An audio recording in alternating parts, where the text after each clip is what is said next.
recording. Okay, I've started recording the session, so it's happening. So the format for this afternoon session will be about 15 minutes of presentations, and then there will be time for Q&A. So I guess, Kathy, shall I turn it over to you?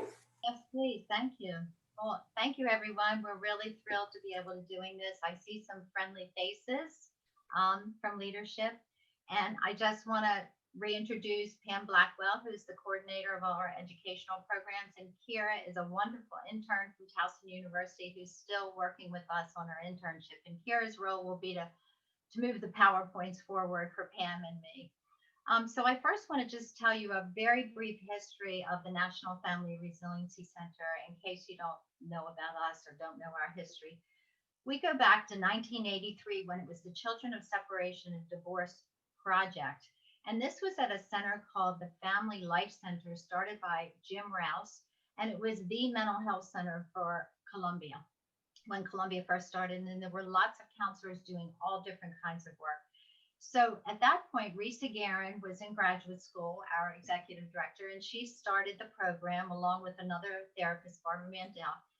So to fast forward, in 1990-91, there were 4 really programs at the Family Life Center. It was like an incubator for all of us. FERN, Foreign Born Information and Referral Services, who you all know, Voices for Children, and also hospice was there. So we all spun off in 1991 and formed our own private nonprofits. A few years later, we changed our name because we never just worked with children. So we changed our name to the Family Resiliency Center, the National Family Resiliency Center. And one of the reasons we did that, of course, was that we didn't work with children, but we really wanted to talk about the resiliency that we felt like parents needed to get through this process. And so now, when we first used the word resiliency back then, people were like, what, how do you spell it? And now, of course, we're hearing it everywhere. So we have to chuckle at that. So Kathy, sorry to interrupt you, but is Kira then going to be sharing her screen, or would you like me to do that? Oh, sure. Can you do the PowerPoints? I need access. I thought you were just introducing. I'm not able to do it yet. Okay, so it looks like maybe I have to do it. If that's okay with you, I'll just go ahead and start sharing the PowerPoint, and maybe you can just prompt me. Sure. You could do that, or you could allow me access. Okay. Hi, it's Stacy. I just clicked. I tried to share screen in a different way because it was NFRC. You guys were having the problem. No, you guys were okay? having a problem. Okay. I needed access. Thank you, though. Okay. Hopefully that will give you what you need. I'll jump out. Fine. Okay. Thank you. So how do I give you access? That's the question. I'm going to go, Kira, down at the screen. Do you have a green button that says share screen? Yeah, I do, but the host disabled attendee screen sharing, so she has to let me share it. I don't think it's Helen. I think it's actually Stacy. Right. Oh, she's the host, and she just left. So let me go ahead and share it if you don't mind. Sure. That's it. I know we have limited time. That's great. So we can actually move on to the next screen. That's the first one, the second one, and let's do to the next screen. Is that good? Hey guys, did you guys need something? I think yes. No, that's good. Are you okay? Yes, thank you. Okay, great. All right. So we couldn't share. Nicole, can you give access to Kiara to share her screen? Everybody has access, so there's, I don't know why it's an issue on that. Okay, well, I'm going to keep moving on. Because keep going. Yeah, we'll just make sure. Okay, thank you. One of the things we really focus on is we are a very client need driven center. And you see that from this PowerPoint. We offer clinical services, traditional therapy. We offer educational programs, which Pam will speak a little bit more about for children and adults and teens. We've been involved in research over the years with several universities. We do lots of training for professionals. We are actually authorized to offer CEU training in the state of Maryland by the School of Social Work. NASW. And we've written lots of publications over the years. Some are still in print, some are outdated as legal terms change and different things change, but we have a host of those. And that was really one of the great creative parts of having such a fabulous staff. Our community education is a lot of what we're doing today on just educating the community about the fact that separation and divorce is actually the second highest stressor after a death. And a lot of people in the community don't recognize that because divorce is so common, and yet it has its severe traumatic effects. And we'll talk about that a little bit more. We are also very much involved in advocacy over the years. Most recently, our executive director, Risa Guerin, participated on the Maryland Commission for Child Custody, which implemented a mandatory parenting plan in the state of Maryland. And Risa worked hard. She was one of a very small percentage of therapists. It was mostly judges and attorneys and mediators. But what they ended up doing is using a lot of the language from our ongoing co-parent program, because we are all about trying to help parents stay out of expensive and ugly litigation and having parents focus on the needs of their children. So we've had so much really good luck with that. Let's see, what else did I miss there? Oh, our wonderful peer counselor program. Our peer counselors are children and adults who have mostly been through our program, and they want to give something back through their own experiences. So they get a training. We also have a program, a partnership with the school system where school counselors can refer students. And we've had several interns and students from the school system who haven't gone through our program. But what they do is they volunteer. They don't work directly one-on-one with clients because they're not, therapists, but they will work along with the counselor, and they offer a sense of hope because they've been through these experiences. They speak on panels at our parent education seminars. They volunteer weekly in groups, adult groups, as well as teen groups, elementary groups. They are just fabulous. In fact, they've won awards, I think, 2 or 3 times in Howard County for Volunteers of the Year. And so let me go ahead and give you just a few quick examples, and then we'll move on to let Pam talk about more specific things. I know that a few examples just from this recent fiscal year, not even fiscal year, just the last few months, is we've worked with a teen for years who suffered from mental illness, depression, bipolar. This person has been hospitalized. We try to protect their identity very carefully. Sadly, the parent she lived with was hospitalized with COVID, and she's an only child. So he went to live with an aunt, and we've had to work with that whole family. Luckily, the parent is alive, and I believe just going to be released from the hospital. But it was really extremely frightening for all of us because we've known this family for years.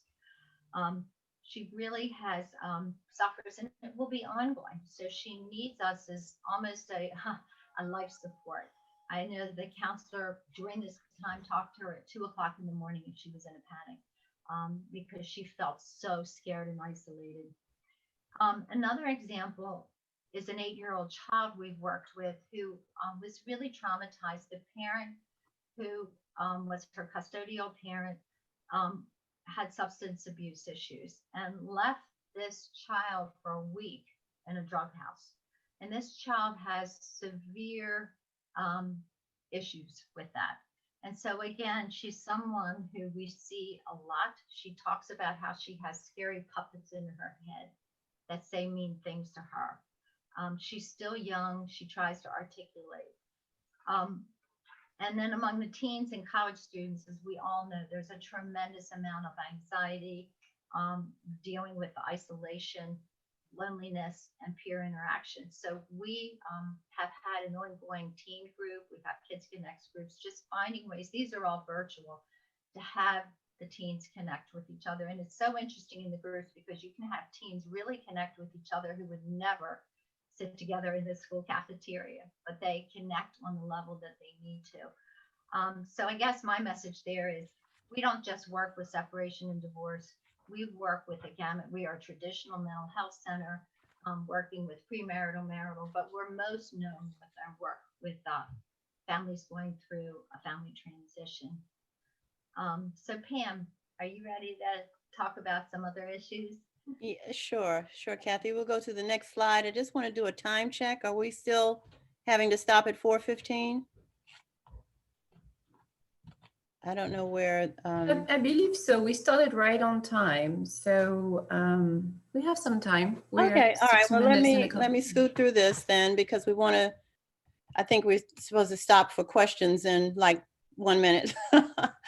But let's go over the slide that you're seeing now is a slide that shows the range of programs and services that the National Family Resiliency Center offers. What we know and what we know is that there's no one size fits all form of therapy. As Kathy mentioned, our primary focus is on helping adults and children cope and heal and navigate through divorce and other family-related transitions. I want to bring your attention to one of our programs, which is on the right side of your screen, the first bullet, the parent education programs that we offer. They're taught in English and in Spanish. And during the pre-COVID days, parents would be ordered by the courts to attend 3 parent education seminars in person. And these seminars were designed to help parents communicate, to problem solve, and really to work together in a civil and respectful manner that really reinforces the healthy development of their children. During the seminars, we also teach parents alternatives to litigation, so they won't be inclined to go to court and fight or go to court and engage in those custody battles. Because we know that when they're fighting for custody, when they're engaging in those battles, the needs of their children are often ignored. The 3 seminars that we offered culminated in the parents working together to develop what we call a child-focused parent plan, which they could present to their lawyers, to their mediator, or to the courts. During the 3rd seminar, the parents worked collaboratively. They actually sat together and talked with each other and worked again collaboratively to develop this plan based on the needs of their children, the things that they had learned in seminars 1 and 2. And the child-focused parent plan really focuses on the needs of their children and not what each of the parents needs individually or what the parents want. And we always emphasize that even though the parent relationship between the mom and dad, the marriage might be over, they might be going through a separation, a divorce, or never been married, but they're breaking up, they're going to be parents forever. Okay, we can go to the next slide.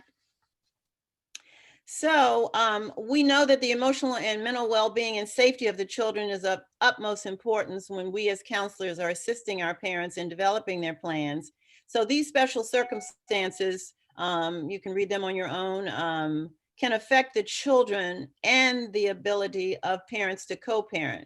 And we address these as needed during the 3rd seminar under the safety and security section of the parent plan. Next slide, please.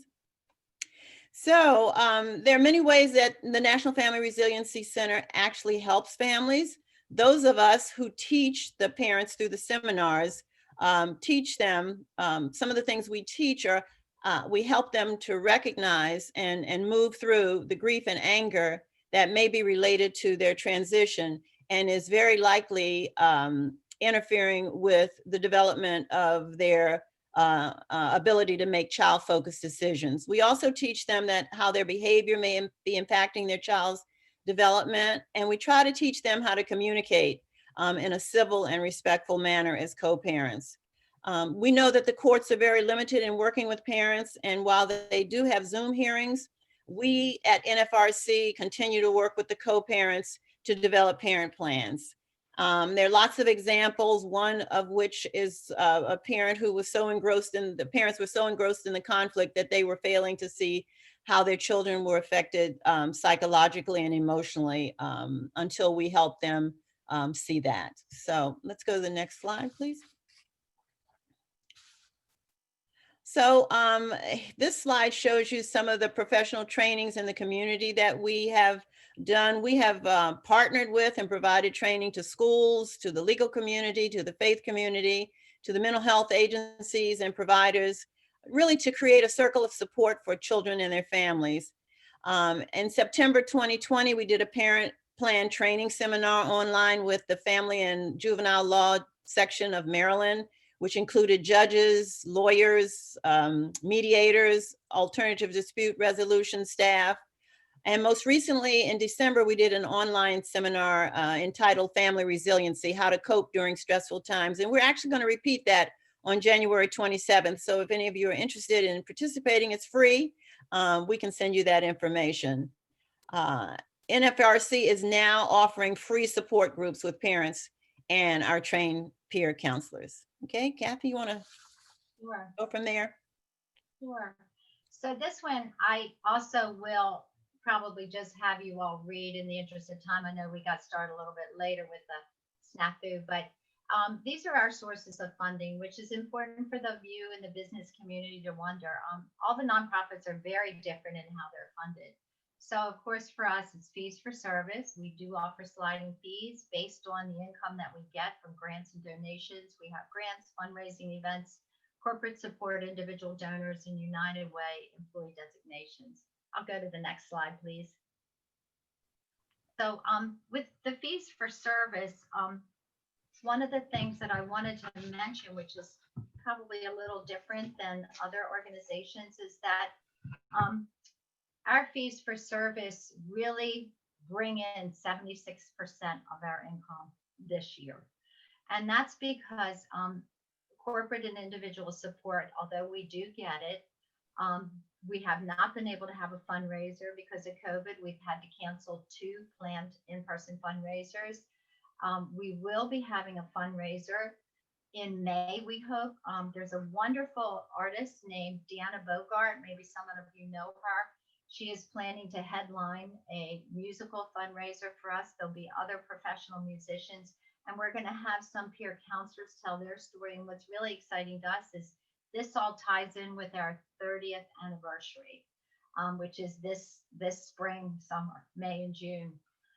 But you can see from this slide that Howard County, we get no federal, no state funding. We get a grant from Howard County. It was cut last year in half because of, I guess, county funding. And so it's been a struggle. And that was, of course, before COVID. The Community Foundation of Howard County has always supported us. We received $5,000, and then we actually got a COVID grant that we're putting right towards sliding fees because our accounts receivable are so high. We are not turning anybody away. We're like other businesses where we're letting people say, we're going to pay you off eventually, but we need the counseling. And we're doing everything we can to see that we don't turn them away. Horizon Foundation, many of you know that they just had a special COVID support for a year. It's more for educational programs, so we received $1,250. And then we have a wonderful family foundation, the Mead Foundation, who is able to, who has been supporting us. But we have to be invited, so every year we're just not sure. So I'll quickly go to the next slide, please. Okay. So this is how you all in the community can support not just us, hopefully us, but other organizations. It's really important for us to educate the community because people are always surprised that we are who we are. I can't tell you how many people I run into when I'm out at meetings or whatever and say, I wish I had known about you. I went through the worst divorce. We had to mortgage the house. We spent so much money. And so because we all have such tiny little marketing budgets, people live in the community don't know about us.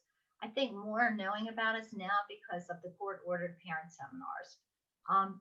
And to understand the impact on the community that divorce has when it's untreated, when kids can't get the support they need. There's all kinds of research that I can go into now that shows that when children don't get support, whether it's through us or other groups or schools, there can be some real issues that act out in the community. And then also that family transitions, they run the gamut. We have very healthy parents come in who want to separate. They keep the kids out of their dispute. But then we go to the other extreme, as Pam talked about, where there's domestic violence, untreated mental illness, substance abuse, and often children with academic challenges can cause tremendous conflict. Parents argue over whether they need testing or not. So we would ask you to support our fundraisers, to spread the word about us. If you know a family, I think we all know somebody, we all have them right in our own family who have gone through this, and we know it's not easy. So we're there to offer support to families, and we've been there for 30 years and we will continue to operate. So thank you. I think we've covered it. We welcome any questions now. Let's just put the last slide up and take questions. I do have one question. Do you guys partner with NAMI? We don't partner directly, but we have trainings from NAMI. We get their newsletters. So they're like, it's in, you know, almost as professionals have like the you know, the AMA. NAMI would be ours that we also attend, our therapists attend a lot. They have to get so many CEUs a year, so I know they've attended some with NAMI. Thank you. You're welcome.